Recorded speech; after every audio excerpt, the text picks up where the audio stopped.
નિયમોને નેવે મૂકવાની।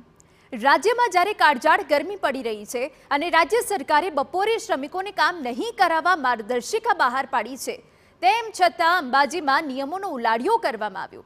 41 ડિગ્રીના તાપમાન વચ્ચે તડકામાં શ્રમિકો પર્વતના પગથિયાના નવીનીકરણનું કામ કરતા નજરે પડ્યા। નિયમ મુજબ બપોરે 1 થી 4 ખુલ્લામાં કામ ન કરાવી શકાય, જોકે અહીં શ્રમિકો પાસે બિંદાસ કામ કરાવાઈ રહ્યું છે। આ ઘટના સંદર્ભે જ્યારે કોન્ટ્રાક્ટરે પોતાનો લૂલો બચાવ કરતા કહ્યું કે મધપૂડો હટાવવાની કામગીરી ચાલુ છે, જેથી મધમાખી હુમલો ન કરે એટલે તાત્કાલિક આ કાર્ય કરાવાઈ રહ્યું છે। ગબ્બર ઉપર મધપૂડો ઉડાડવાની કામગીરી ચાલુ હતી, બરોબર। અને અહીંયા નીચે પથ્થર પડેલા હતા, એટલે ઉપર 60-70 માણસો કામ કરી રહ્યા હતા મધપૂડો ઉડાડવાનું।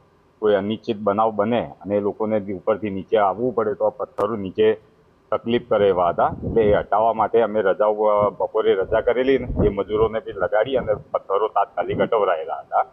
બાકી તો અમે 1 થી 4 છે ને બંધ જ રાખીએ છીએ અને સવારે 8 થી 1 કામ ચાલુ રાખીએ છીએ ને 4 થી 6 ચાલુ રાખીએ।